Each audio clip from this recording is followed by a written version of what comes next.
Halo Salar, video kali ini kita akan bahas tentang pengenalan fungsi area gudang. Jadi di sistem Salar di sini sudah bisa atur fungsi area gudang masing-masing.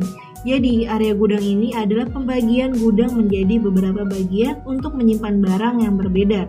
Pembagian gudang menjadi beberapa bagian ini disebut sebagai area gudang. Di Big Salar, area gudang merupakan kumpulan dari beberapa lokasi rak.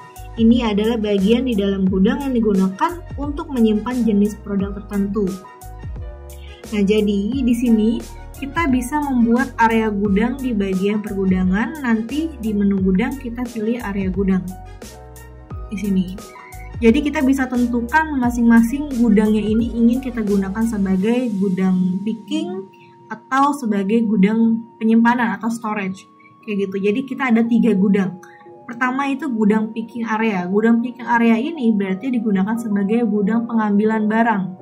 Kayak gitu. Kalau gudang storage ini sebagai gudang penyimpanan.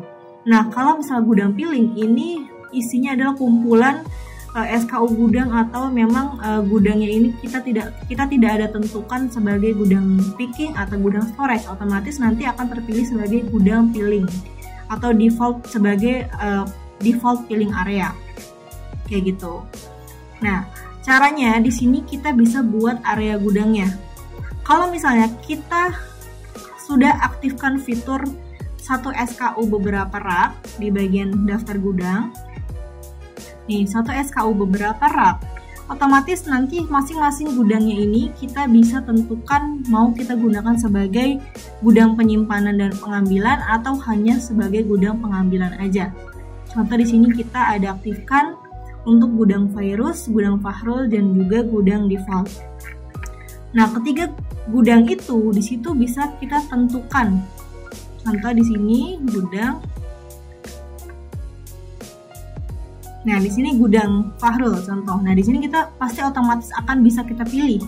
Kita mau kalau misalnya kita pilih ya berarti gudang ini bisa kita gunakan sebagai untuk pengambilan barang maupun penyimpanan. Kalau kita pilih tidak, berarti gudang Fahrul ini hanya kita gunakan sebagai pengambilan barang aja, tidak bisa untuk penyimpanan. Kayak gitu. Nah, kalau misalnya kita buat area gudang untuk gudang satu SKU, satu rak kayak gitu, atau kita belum aktifkan pemisahan area penyimpanan dan pengambilan ini belum kita aktifkan. Contoh di sini kita nanti saat kita buat area gudang untuk gudang tersebut nanti tidak akan bisa kita pilih. Nah, di sini akan tertutup. Kita tidak bisa tentukan gudang ini mau kita jadikan gudang pengambilan barang atau gudang pengambilan barang sekaligus penyimpanan. Kayak gitu. Ini perbedaannya. Nanti kita bisa tentukan nama area gudangnya masing-masing dan juga catatannya. Nah, di sini kita juga bisa filter berdasarkan gudangnya atau berdasarkan pengambilan barang. Kalau kita mau filter semua gudang yang digunakan sebagai pengambilan barang, nah kita pilih yang ya. Kalau tidak, berarti kita memilih yang sebagai penyimpanan, kayak gitu, sebagai storage. Nah, lalu selanjutnya kalau misalnya kita sudah buat area gudangnya, nanti kita bisa saat kita mau filter di rincian stok ini nanti bakalan muncul filter kayak gini. Contoh, kalau misalnya yang kita filter itu adalah gudang yang kita aktifkan area penyimpanan dan pengambilan, nanti tidak akan muncul filter area gudangnya. Kayak gitu. Karena ketika kita sudah aktifkan area penyimpanan dan pengambilan, kita harus setting raknya itu di stok area gudang atau misalnya di UMS. Kita stok di area gudang.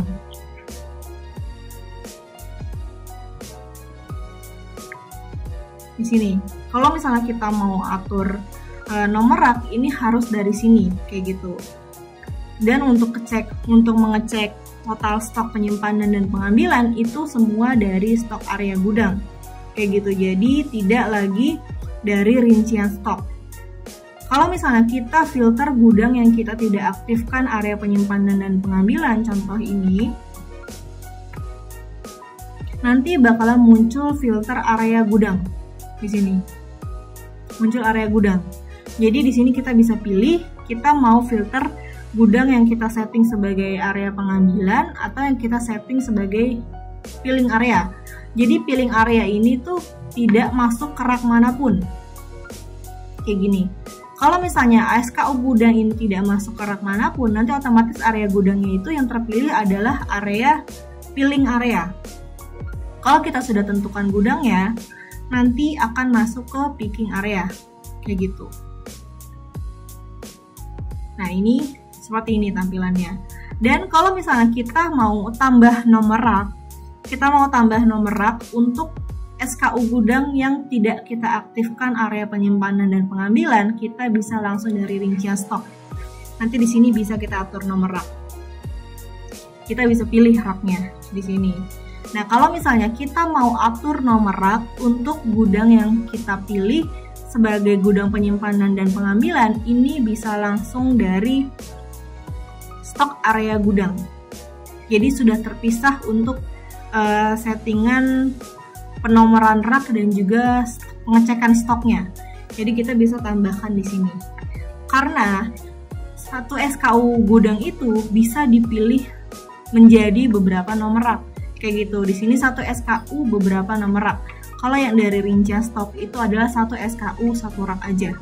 Kayak gitu. Ini perbedaannya. Jadi kita bisa pilih atau tentukan satu SKU gudang ini bisa masuk ke dalam beberapa rak sekaligus. Kayak gitu. Sini. Dan masing-masing kita bisa tentukan juga. Mau sebagai area kita bisa masukkan sebagai area gudangnya masing-masing, mau sebagai area picking atau area storage atau area penyimpanan, kayak gitu. Nah, di sini adalah fungsi dari area stok atau area gudang di bagian area gudang yang ada di menu pergudangan. Nah, jika teman-teman seller nantinya mempunyai pertanyaan lain terkait penggunaan fitur Big Seller lainnya, bisa langsung hubungi CS Big Seller dengan klik hubungi kami di bagian bawah kanan. Nanti bisa hubungi via Facebook, WhatsApp, email, maupun Telegram, agar setiap kendala maupun pertanyaannya bisa langsung dibantu lebih lanjut oleh tim CS kami.